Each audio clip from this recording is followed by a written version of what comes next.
Прямой эфир телеканал «Якутия-24» – это итоги недели. Я Влад Давыдов и мои коллеги расскажем и покажем главные события уходящей семидневки. Смотрите в программе.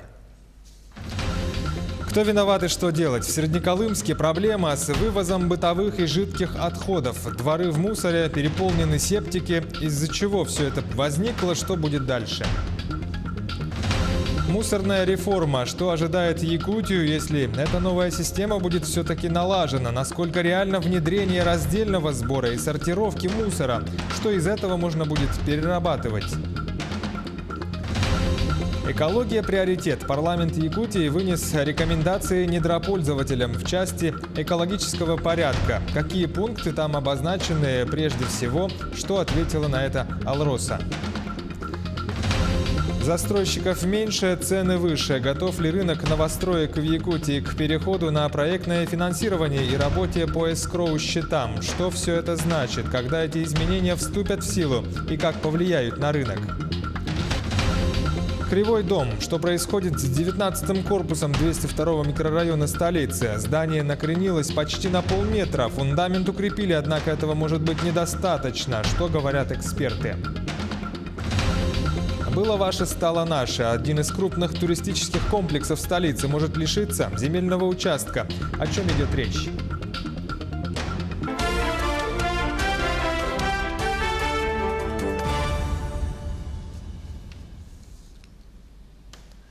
В райцентре Среднеколымского улуса серьезная проблема. Это касается вывоза бытовых и жидких отходов. Дворы забиты мусором, половина септиков в городе переполнена.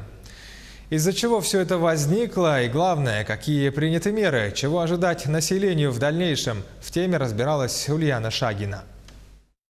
О мусорном коллапсе в Среднеколымске говорит вся республика. Коммунальные войны не прекращаются по сей день, а мусор и переполнившиеся септики продолжают заполнять маленький северный городок.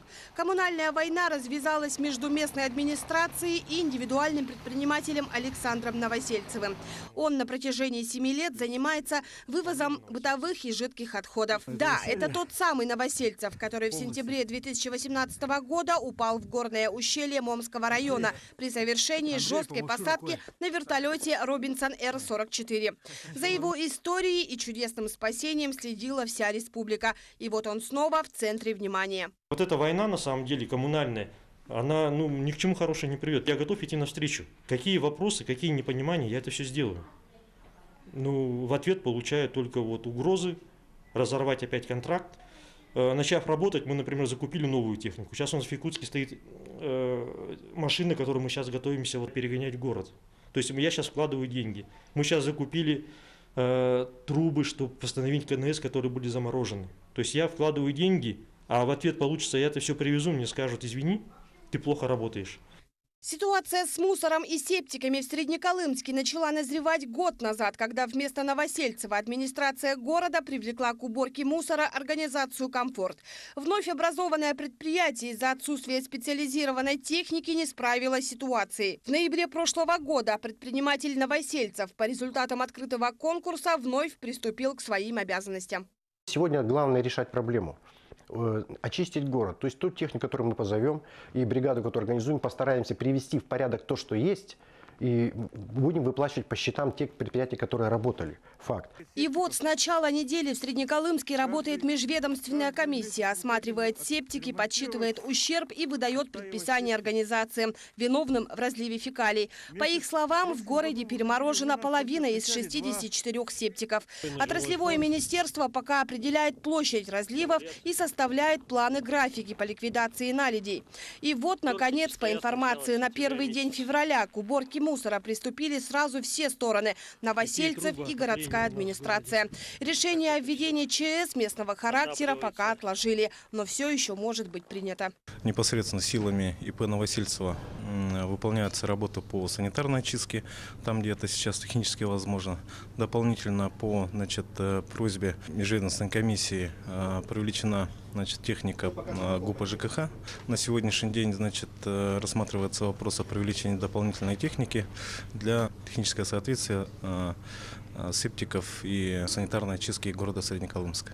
Пока стороны пытаются найти виновных в сложившейся ситуации, Среднеколымск превращается в один большой и грязный каток. Проблема не только в уборке мусора и откачке фекалий. Ситуация осложняется тем, что лопнувшие от холода и времени трубы превратили работу коммунальщиков в сплошное мучение. В последний раз их меняли лет 15 назад. Техническое состояние их сейчас не готово принимать нечистоты, многоквартирных домов. Тем не менее, те меры по итогам работы комиссии будут направлены в целом на приведение, так скажем, в нормальное техническое состояние септиков. Сегодня администрация города пишет в МинЖКХ письма с просьбой провести в городе канализационную систему, чтобы полностью отпала зависимость от частных предприятий по вывозу жидких бытовых отходов. Между тем, за состояние септиков в городе никто не несет ответственности. Обойдя все септики в городе Среднеколымске, должен быть составлен список и передан в суд от администрации города для того, чтобы они признались бесхозяйными. Время на того, чтобы они признались бесхозяйными, минимум год. Ситуация с мусорным коллапсом в Среднеколымске не единственная в Якутии. Сегодня такую же проблему испытывают и райцентры других северных районов – поселки Уснера и Депутатский. В Депутатском сегодня коммунальные службы также работают в усиленном режиме. Итак, кто же виноват в разливе фекалий и груди мусора? Старые коммунальные сети, которые давно уже пора менять, или это конфликт частных интересов и раздел влияния в мусорном бизнесе? Ульяна Шагина, Семен Семенов, Григорий Николаев, Якутск. Вот эта мусорная реформа, начавшаяся с Нового года, как видим, подбросила проблем многим населенным пунктам, прежде всего из-за пока еще не налаженной системы работы региональных операторов по вывозу мусора. Однако, если эта работа будет приведена в порядок, уже в ближайшем будущем должен появиться раздельный сбор мусора. Как это будет выглядеть на примере Якутска? Как будет организована сортировка? И главное, что из этого мусора можно будет потом перерабатывать? Репортаж Саргаланы Захаровой. Желтый для пластика, синий для стекла, зеленый для бумаги. Все, чтобы принцип сортировки смог понять даже маленький ребенок. Раздельный сбор мусора для Якутии в новинку. Говорить о массовой переработке тоже пока рано. Но воспитывать культуру обращения с отходами нужно уже сегодня. Первый шаг – установка специальных урн. Производит их якутская компания. Такие урны стоят в фирме Майтона, стоят в республиканском лицее по Юнского. На очереди у нас IT-парк и строительный рынок. То есть там возле каждого шашлычника, возле каждой торговой палатки будут стоять такие урны. Пока речь идет только об общественных местах и офисах. Но, как считают производители урн, каждый должен начать с себя, со своего дома. На вопрос «а что дальше?» отвечают уверенно. Переработки мусора в Якутии быть. В Якутске есть фирмы, которые нуждаются в отходах бумаги, такие как Эковата. Они делают утеплитель из этих отходов. Есть фирмы, которые занимаются производством изделий из пластика. Сейчас компания готовит специальные урны для детских садов. Прививать культуру обращения с отходами горожанам планируют с самого детства. Что и куда кидать будут показывать персонажи известных мультфильмов. Их изображения нанесут на корпус. Здесь, в этих мешках, находится порядка 4 или 5 тонн уже готовой продукции Эковаты, утеплителя для зданий. Соотношение между сырьем и уже готовой продукцией примерно 1 к 1. А это значит, здесь 4 тонны бумаги, газеты, которые должны были оказаться на полигоне и гнить десятки лет. И это результат только нескольких дней. В год компания перерабатывает в среднем 300 тонн макулатуры. В основном газеты. Они экологичны и соответствуют техническим условиям теплоизоляции. Мы закупаем у населения по 3 рубля за килограмм. То есть могут люди принести свои прочитанные газеты и сдавать за деньги. А некоторые предприятия сами устанавливают. Где как договоренность. Бизнес востребованный, но не без сложностей. Газет могло бы быть больше, говорит предприниматель. Сортировка мусора – хороший способ увеличить этот поток. Но готовы ли сами якутяне сортировать отходы? Мне кажется, нет. Но все равно стоит начать. Мы же все равно люди, мы должны привыкнуть к этому. Было бы хорошо, если бы наш народ научился перерабатывать мусор. Да, вряд ли. Как-то у нас менталитет у людей шли такое, как-то вот отношение к городу такое, я не знаю. Даже. Стоит, да, стоит. Ну, наверняка готовы. Потому что сейчас все становятся грамотные, и как-то и молодежь такая уже растет, здоровое, да? Однако главный по мусору другого мнения. Региональный оператор уверен, сортировка обойдется жителям в немалую сумму. Оплата за вывоз каждого вида отходов по отдельности, приобретение и содержание специальных контейнеров. Ну и, соответственно, там, где раньше было, условно говоря, был один бачок для сбора, один контейнер, должно стоять 4. То есть один контейнер для неотсортированного отхода и 3, допустим, один для металла, другой для стекла, а 3 для бумаги. Ну, я образно говорю, бумага, пластмасса. То есть расходы растут. Дешевле и эффективнее сортировать мусор централизованно на большом предприятии, считает оператор. Во всяком случае, эти обязанности уже закреплены за ним. Вычленить из общей массы то, что нужно и можно переработать. Мы поставим современный сортировочный комплекс, который будет отбирать те фракции, которые законодательно запрещается размещать на полигоне. Пластик, резина, чистая бумага и картон, электроника. Разумеется, такие ужасные вещи, как батарейки, которые все равно присутствуют в теле отходов. Процесс отбора и вторичной переработки мусора будет проходить в любом случае, вне зависимости от того, решат жители сортировать отходы или нет. Если якутяне все-таки изъявят желание разделять мусор, то рекоператор согласен работать на таких условиях. Но не факт, что услуги не подорожают.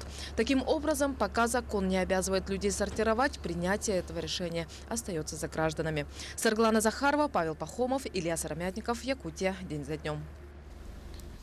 Сейчас 2 минуты короткой паузы, затем мы продолжим программу «Итоги недели». Экология в приоритете. Парламент Якутии вынес рекомендации недропользователям по части экологического порядка. Какие пункты там обозначены? Прежде всего, что ответила Алроса.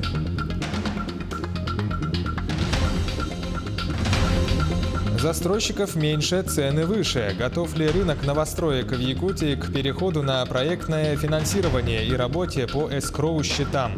Что все это значит, когда эти изменения вступят в силу? И, наконец, как повлияют на рынок? Кривой дом, что происходит с 19-м корпусом 202-го микрорайона Якутска. Здание накренилось почти на полметра. Фундамент укрепили, однако этого может быть недостаточно. Что говорят обо всем этом эксперты?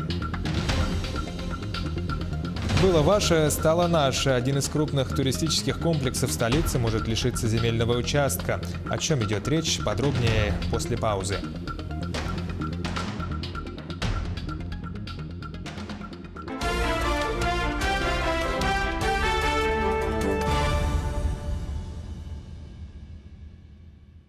Это итоги недели на канале Якутия-24. Обзор главных событий уходящей семидневки. Влад Давыдов в студии.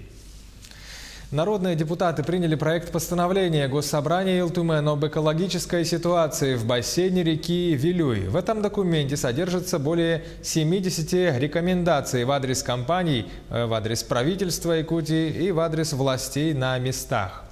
Все из-за загрязнения рек, допущенных недропользователями в прошлом году, вызвавших беспокойство населения Якутии. Какие меры приняты компанией «Алроса», чтобы не допустить таких ЧП в будущем?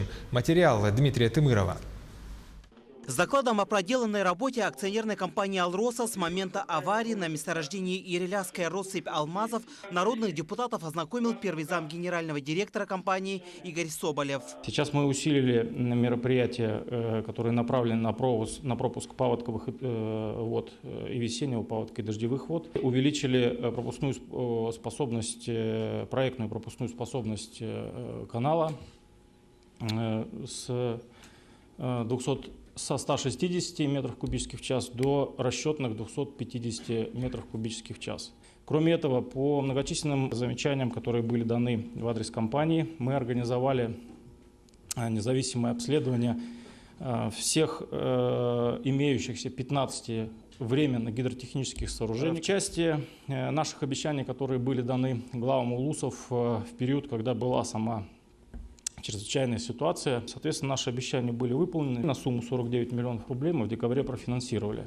Парламентарии оценили работу, проведенную руководством промышленной компании, но не остались без вопросов и предложений. Так они призвали Алроса обратить особое внимание на мероприятия, направленные на реабилитацию природной среды и здоровья населения. Всего в документе парламентариев содержится 70 рекомендаций, среди которых есть и рекомендации по комплексной научной экспедиции, которую поддержал глава региона Айсен Николаев. Это один из важнейших пунктов, по которому мы сегодня с Алросой нашли взаимопонимание. Игорь Витальевич сказал, что будет финансироваться через фонд будущего поколения. Это причем будет финансироваться дополнительно к тем расходам, которые заложены в этих 150. Мы принципиально на эту тему с Сергеем Сергеевичем договорились. Более того, Сергей Сергеевич, например, сказал, что он даже готов тут часть своего заработной платы тоже отчислять в эти комплексные научные экспедиции, потому что это будет не разовое мероприятие. Это должно быть серьезное мероприятие с оценкой всего накопленного экологического ущерба за последние 60 с лишним лет уже. Постановление было принято большинством голосов. Следующий вопрос, который рассмотрели депутаты, связан с промышленной политикой региона. С докладом выступил министр промышленности Максим Терещенко. Он обосновал внесение ряда изменений в действующий закон, один из которых связан с созданием промышленных технопарков и фонда развития промышленности. Промышленные парки нацелены, сразу, кстати, дополнительно отмечу, одно из направлений, почему их поддержала Российская ассоциация.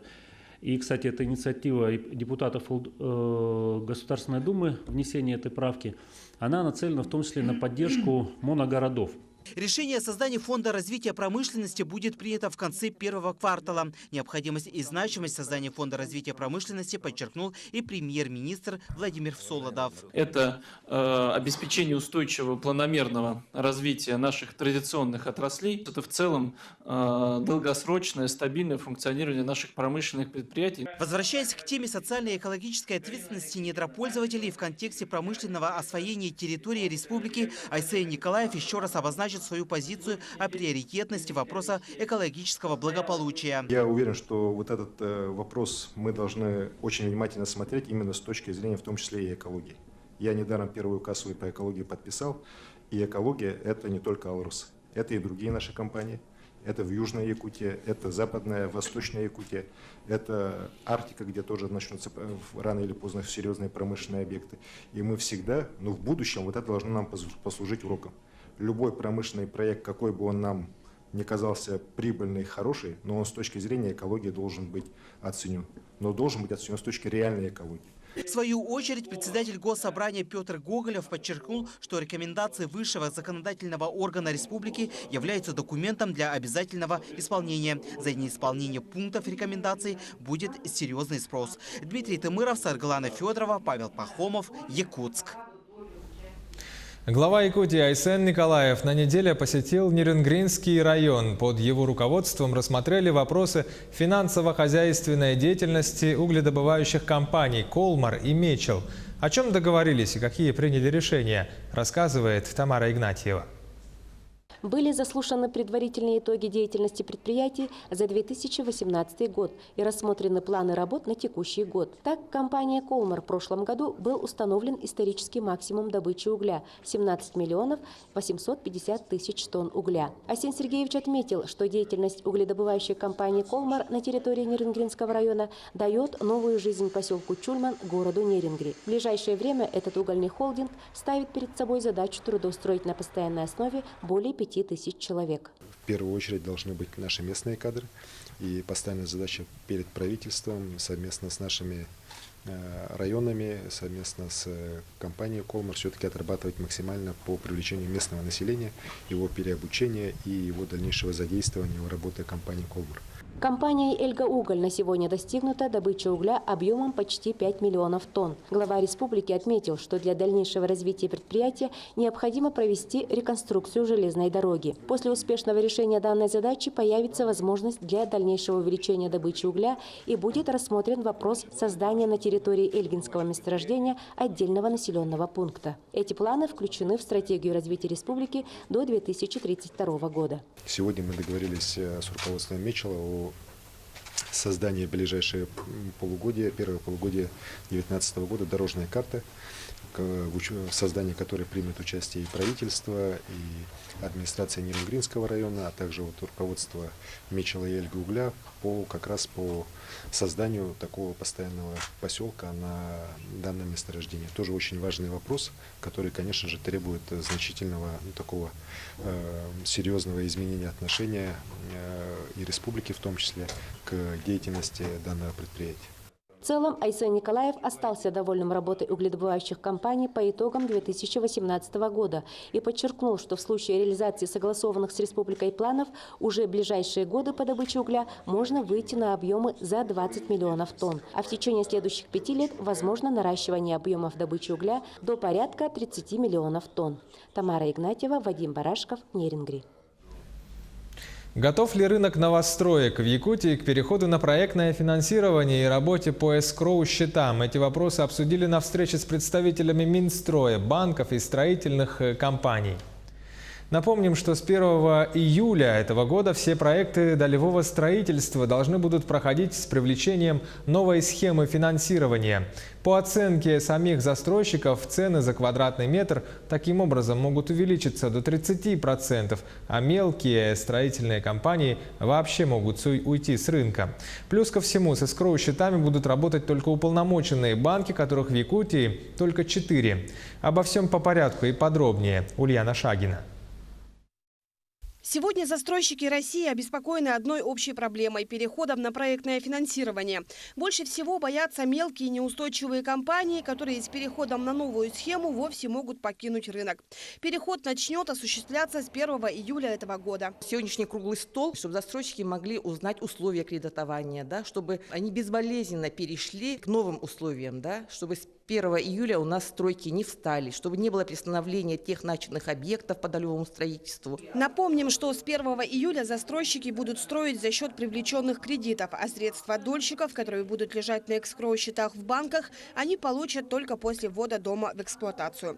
По словам застройщиков, это в первую очередь повлечет к удорожанию цен за квадратный метр как минимум на 30%. Это большой вопрос, какие там будут процентные ставки. Для нас это пока неизвестно, и банки, соответственно, сейчас свои условия тоже нам не раскрывают. И те дополнительные расходы, которые будут ложиться в проектное финансирование, те же проценты по кредитам, они все будут ложиться в стоимость квадратного метра. Сегодня на территории Якутии в процессе строительства находится 62 объекта с долевым участием граждан. Из них 20 домов с низкой степенью готовности. С 1 июля все эти объекты будут вынуждены перейти на новое проектное финансирование, независимо от даты строительства. Исключения будут только для объектов с высокой степенью готовности. Главная проблема в том, что чтобы работать по этому счету, нужно получить кредит у банка. Вопрос, даст ли банк этот кредит. Потому что обязанности у банка дать его нету. Есть обязанность у застройщика работать строго по счетам эскроу. Есть опасения, что дом останется без кредитного финансирования. Между тем, якутские банки уже готовы кредитовать застройщиков. Со спецсчетами будут работать только уполномоченные банки. Таких в Якутии всего 4. Уже процесс налажен, и, в принципе, готовы по этой схеме работать максимально быстро и полно осуществлять экспертизу проектов, составлять финансирование. Закон уже принят и вступил в силу. Застройщикам остается только рассчитывать на ответственность и конструктивный диалог регуляторов и участников рынка. Главное в этом деле, чтобы не пострадали уже обманутые дольщики, которые сейчас рассчитывают на достройку своих объектов. Ульяна Шагина, Владимир Павлов, Якутск. Один из крупных туристических комплексов столицы может лишиться земельного участка. Речь идет о земле, на котором работает известный предприниматель Якутска Герман Арбугаев. Прокуратура направила в суд иск о признании договора аренды между этим предпринимателем и Департаментом имущественных отношений Якутска недействительным. Таким образом, популярное место отдыха горожан и туристов Чучур-Муран может остаться без значительной части своей территории. Накануне прошло заседание в арбитражном суде. Какое решение принято? Сюжет Саргаланы Захаровой.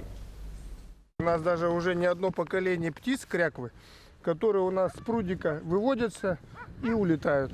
И прилетают сюда. На этом озере у нас люди уже могут видеть птицу, которая уже на глазах здесь выросла. А теперь предприниматель рискует лишиться участка. Речь идет о значительном куске земли от дороги до ворот комплекса. Он находится в аренде. Заключили договор только в прошлом году, хотя добивались его еще с 2010-го. А сейчас, как гром среди ясного неба, прогремел иск в суд. Желанная земля оказалась спорной. Для нас это было неожиданно, конечно. Ну, надеемся, что как-то поймут нас, что это неотъемлемая часть земли. Когда мы в 2004 году сюда пришли и осваивали эту землю, здесь было болото. Вот где мы сейчас стоим, вот здесь вот отсыпаны грунты. Мы тут отсыпали почти 8 тысяч кубов. Главная претензия прокуратуры – землю передали предпринимателю без торгов.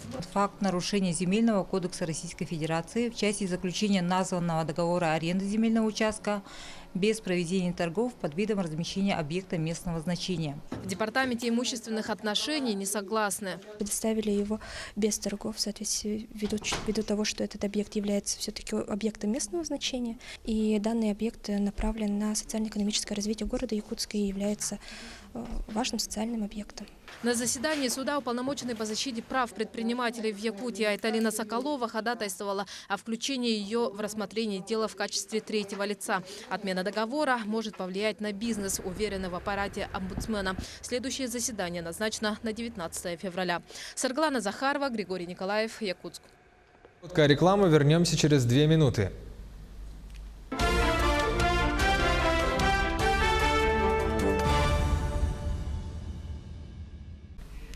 Итоги недели на Якутии-24 мы продолжаем.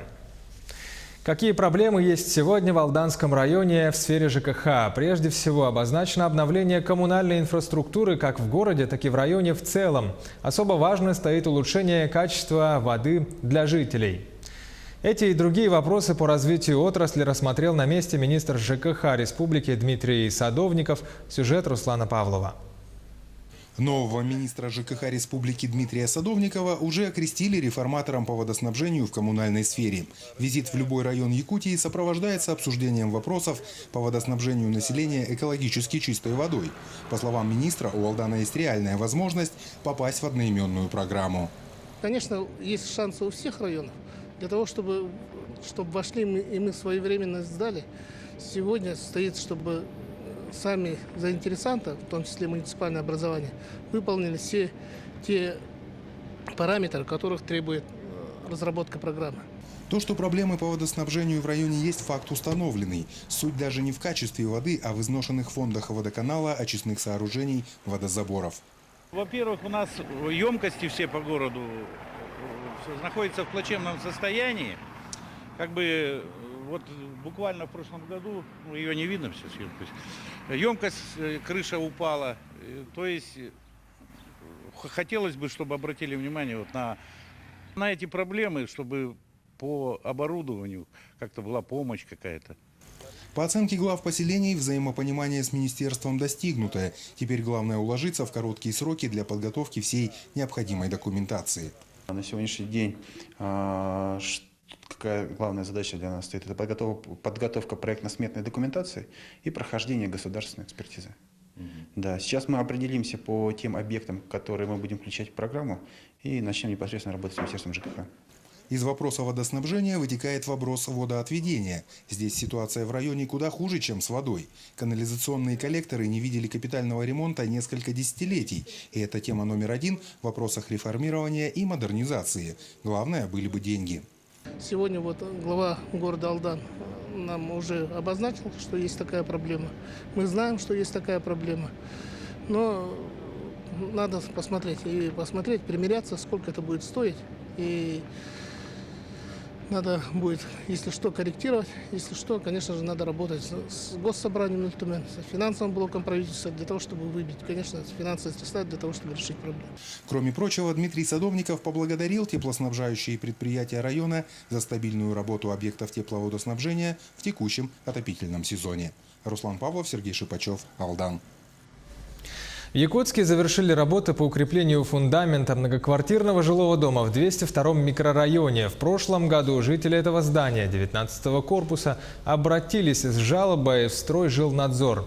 Их дом накренился на 40 сантиметров. В ответ на обращение этих граждан власти решили провести работы по укреплению фундамента. Однако и этого может быть недостаточно. Мой коллега Дмитрий Тымыров о ситуации в целом и о том, что говорят эксперты. В Якутске завершены работы по укреплению фундамента многоквартирного жилого дома в 202-м микрорайоне.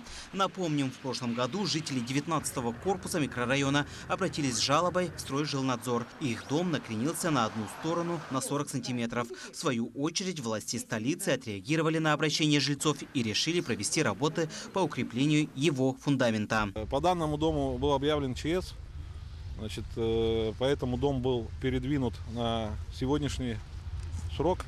Он стоял по графику, по программе в 1941 году. Вот. У нас такой порядок есть, фонд в эту работу вошел. Город заказал проект. Согласно проекту, условно, работы были разбиты на 3 этапа. Первый – это усиление фундаментов, второй – это грунты основания, и третий – это стены. Превентивные работы начались в декабре прошлого года, и первый этап работ завершился буквально через месяц. Подрядная организация укрепила 23 ростверка металлическими уголками и балками по всему периметру. По ремонту фундаментов на сегодняшний день работы завершены 100%. Вот. Единственное, остались там мокрые процессы, это восстановление защитного слоя, они будут выполнены в весенний период, то есть при стабильной положительной температуре. Всего в доме 140 квартир. Движение дома разделило жильцов на 2 противоборствующих лагеря. Оптимисты уверены, что дом вовсе не аварийный. Они считают, что дом, словно Пизанская башня, стал клониться по вине некоторых безответственных собственников жилья. Возможно, многочисленные трещины появились в результате несанкционированных перепланировок в квартирах. Я свой дом как могу сказать, что он аварийный? Вот посмотрите, у нас обои, как мы приехали, вот так и стоят эти обои. Ну, и вот посмотрите, вот это, да, видно, венецианская штукатурка. Если бы что было, дом бы, она бы потрескалась. Она же нигде не трескается, посмотрите. Другая половина жильцов настаивает на признании дома аварийным. А вот что считают эксперты. Что касается причин данного явления, этим занималась у нас ООО «Геотехнология» в 2018 году. По результатам было установлено, что под зданием имеются грунты, которые сильно водонасыщенные. Оказалось, когда сопоставляем со старой картой данной местности, дом построен на месте старого озера. Поэтому данные грунты, видимо, являются достаточно водонасыщенными, рыхлыми, деформативными, поэтому идут и данные осадки. Конкретно установить плиту, в каком она состоянии и на какой в смысле глубина-то известна, 2,5 метров, и определить состояние плиты и под плитой грунты, определить состояние грунтов под плитой, насколько пески там рыхлые, нерыхлые, влажные, невлажные. Но и в то же время ученые считают, что данный крен является некритическим. Работы по установлению всех причин этого процесса будут тщательно изучены, заверили специалисты. Скорее всего, данный крен является некритическим, но тем не менее этот крен является не характерным для нашего города Якутска, достаточно большой, и поэтому требуется, конечно, достаточно его тщательная расчетная проработка для того, чтобы оценить действительно влияние данного крена на несущую способность конструкций. В данный момент у нас ведутся работы по организации Центра компьютерного моделирования при университете. Руководство университета это поддерживает.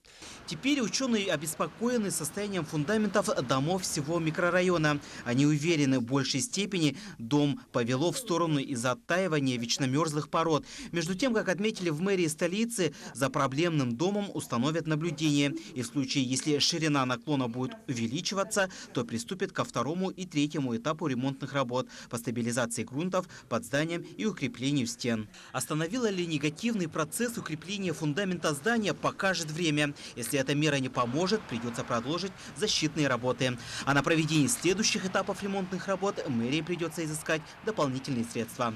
Дмитрий Тымыров, Ульяна Винокурова, Владимир Павлов, Якутия. День за днем. Банк России совместно с Минфином разработали комплекс инициатив. Они направлены на повышение доступности полисов ОСАГО и формирование справедливых тарифов. Изменения эти вступили в силу с 9 января. Что обо всем этом думают водители? Сюжет Александра Зубехина. Теперь границы базового тарифа ОСАГО расширены на 20% вверх и вниз. Например, для транспортных средств физических лиц категории Б и БЕ минимальное значение с 3432 рублей снизилось до 2746 рублей, а максимальное возросло с 4118 до 4942 рублей. Они все равно делают так, чтобы как можно хуже народу сделать, и все. Лишь бы карманы опустошить у людей. Пока рано говорить, еще не покупал, не видел. Система коэффициента возраст-стаж стала более гибкой и детальной. Вместо ранее действующих 4 категорий водителей теперь стало 58. Для наиболее рискованного сочетания возраста и стажа коэффициент теперь равен 1,87. А для наименее рискованного сочетания, то есть для автолюбителей старше 59 лет со стажем более 3 лет, коэффициент уменьшится почти вдвое и составит 0,93. К примеру, если автовладельцу 50 лет и стаж вождения у него 10 лет, то он заплатит меньше, чем его коллега с аналогичным стажем вождения, но если он в возрасте 30 лет. С увеличением стажа человек будет более опытный и более лучше умеет ездить. И с этим я согласен. Поэтому да, это надо учитывать. Да, это нормальное нововведение. Я считаю. Изменения коснулись и коэффициента бонус-малус. Этот коэффициент предоставляет скидку за безаварийную езду. Теперь автовладельцам ежегодно 1 апреля будет назначен один коэффициент бонус-малус. В течение года меняться он не будет. Раньше этот коэффициент рассчитывался по мере истечения срока договора ОСАГО, а сейчас дата заключения не будет играть определяющую роль. По состоянию на 1 апреля 2019 года коэффициенты будут рассчитаны, и если у автовладельца на момент расчета коэффициента несколько значений заведено в систему, то ему будет присвоен коэффициент с наиболее низким значением. В следующих 2 этапах реформы будет решена судьба коэффициента территории и мощности. По итогам всех изменений опытный и безаварийный водитель будет платить меньше, чем неопытные, использующие агрессивный стиль вождения и часто попадающие в ДТП. Поэтому якутяне получают дополнительный экономический стимул для того, чтобы изменить стиль вождения и, соответственно, снизить стоимость индивидуального полиса ОСАГО. Александр Зубехин, Григорий Николаев, Якутск. Криминальные случаи, связанные с несовершеннолетними в поселке Витим Ленского района, возмутили общественность района. В целях профилактики начались проверки и рейды по местам, где собирается молодежь. Покупать алкоголь, распивать пиво, курить сигареты – это еще не самое страшное, чем могут заниматься ваши дети. В 2018 году следственные органы Ленского района расследовали 34 преступления с участием несовершеннолетних. А последние резонансные происшествия со смертельными исходами никого не оставили равнодушными. Регулярно в Ленске проводятся рейдовые мероприятия по местам скопления молодежи. Жильцы дома не раз обращались с жалобами в правоохранительные органы. Вот и в этот вечер, отправившись на рейд, мы застали группу молодых людей. В нашем подъезде каждый вечер собирается молодежь. Выключают лампочки, кричат, мусорят, курят. Вообще шумят без конца. Делаешь замечания, собака гуляю постоянно, каждый вечер их выгоняю. Вчера была толпа. Как считают сотрудники полиции, нахождение детей в вечернее время вне дома – это прежде всего ответственность родителей. Все-таки ответственность за любые действия несовершеннолетнего, в том числе не достигшего 18 лет, будет нести законный представитель. А вот родители учащихся школы номер 1 не ждут, когда им поступит звонок от полицейских. Они решили самостоятельно организовывать рейды по улицам микрорайона Мухтуя и подъездам жилых домов. Я являюсь членом родительского комитета, общего родительского комитета. В рейде я принимаю участие первый раз. Вместе со мной мой супруг тоже сегодня. Обычно идешь на работу, идешь куда-то по своим делам и не обращаешь внимания. Подъезд, не подъезд, дети, не дети. А вот сегодня действительно проехали, посмотрели и ужаснулись. Такое решение было принято не случайно. Микрорайон Мухтуя, по данным полиции, оказался в зоне риска. Чем занимаются ваши дети в вечернее время, стоит задуматься каждому родителю. Анна Кожевникова, Виталий Андреев, Ленск. Короткая пауза, вернемся через минуту.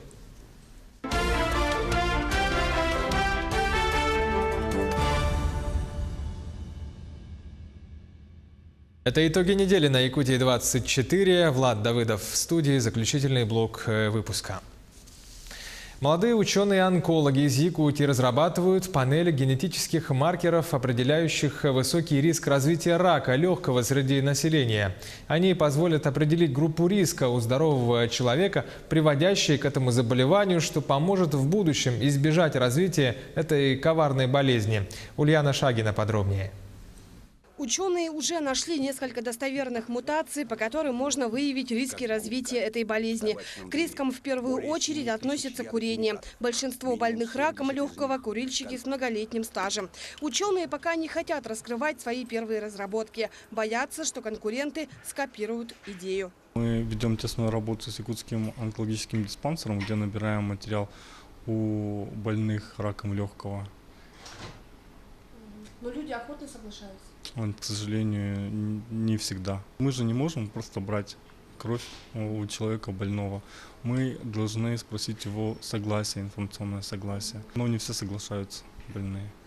Поэтому у нас проблемы с сбором материала и очень мало людей набирается. По данным статистики, ежегодно в Якутии выявляется 350 новых случаев болезни рака легкого. В структуре заболеваемости и смертности эта болезнь занимает первое место во всем мире.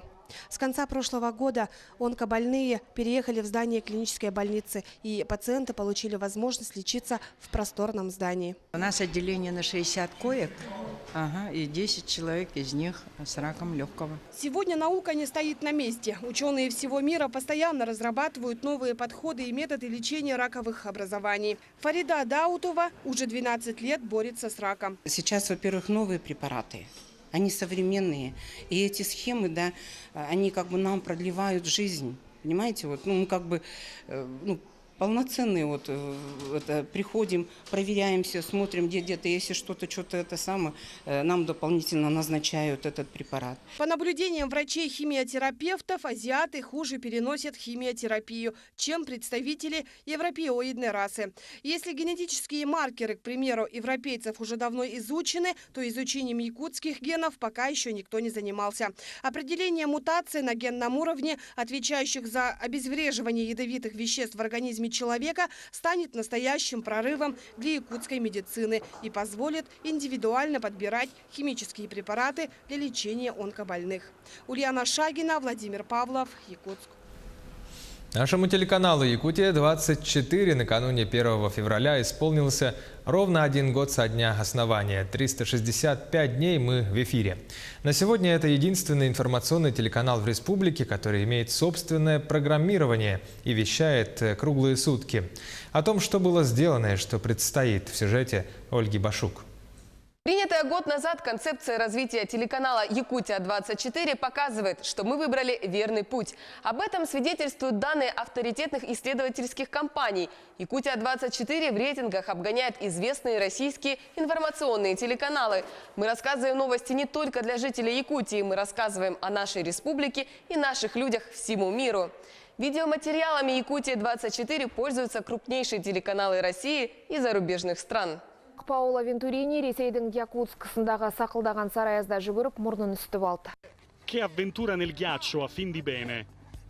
L'atleta nella regione russa della Якутия con temperature oltre ai 60 gradi sotto zero. Ну а начинаем мы с этого, хоть и 10-летнего, но уже поистине мужчина из Якутии. Зовут его Ариан Алексеев. И вот только к этой субботе появились подробности того, как среди морозной ночи он спас детей из горящего дома.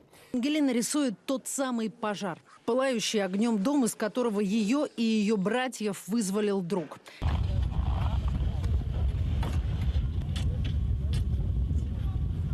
В Якутию пришли сильные морозы. Ночью ожидается до минус 48.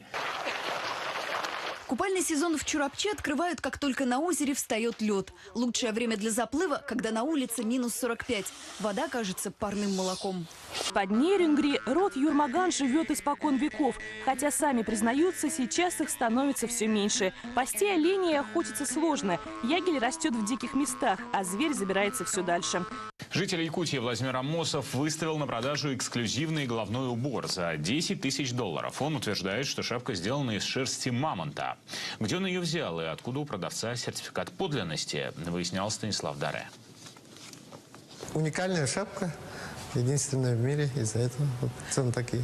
Это первое телевизионное интервью Владимира Амосова. На этой неделе о строителе из Якутии узнал весь мир. За $10 тысяч он предлагает настоящий эксклюзив, раритет, товар в единичном виде. Шапку из шерсти животного, вымершего около 10 тысяч лет назад. Прямые включения корреспондентов из городов и районов Якутии, столицы России и зарубежных стран. Они позволяют доставлять для наших зрителей новости максимально оперативно. Мы первыми оказываемся на месте событий, сообщая о происходящем. Хочется сказать о том, что за этой победой наблюдала огромная толпа поклонников, не только у экранов телевизоров. Стадион в Петербурге собрал 64,5 тысячи зрителей, и это настоящий рекорд. Мне даже страшно представить, что сейчас творится на улицах Петербурга. Я думаю, там ликовать будут до самого утра. Ну, 25 июня, не нужно расслабляться, 25 июня будет очередная игра нашей сборной. Мы встречаемся с Уругваем. Конечно, она уже ничего не решает. Мы выходим автоматически в 1/8, наверное, даже с первого места, друзья, с 6 голами, 6 очками. Вот. Но все равно продолжаем болеть. Интрига остается. Якутия-24 – единственный региональный телеканал, который ведет прямые трансляции важнейших республиканских, общероссийских и мировых событий. Мы прекрасно общаемся не только с пресс-службой главы Республики Саха-Якутия, но в том числе и с пресс-службой президента Российской Федерации Владимира Владимировича Путина. И не буду скрывать, мы один из крайне немногих телеканалов, которые получают картинку с мероприятий с участием президента страны в режиме реального времени, в режиме реального перегона. Поэтому наши зрители видят нашу картинку видят одновременно с федеральными каналами.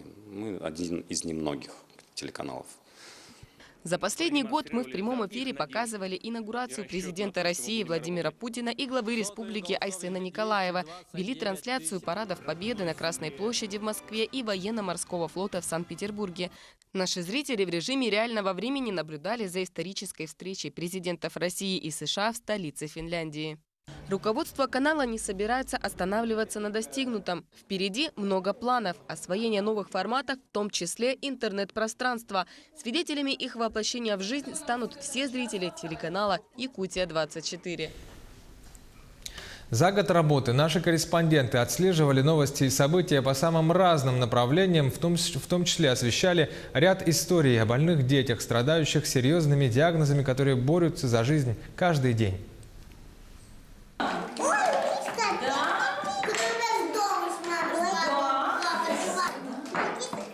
Каждый день двухлетней Софии – борьба за жизнь и преодоление боли. Ее кожа, как крылышки бабочки, хрупкая и ранимая.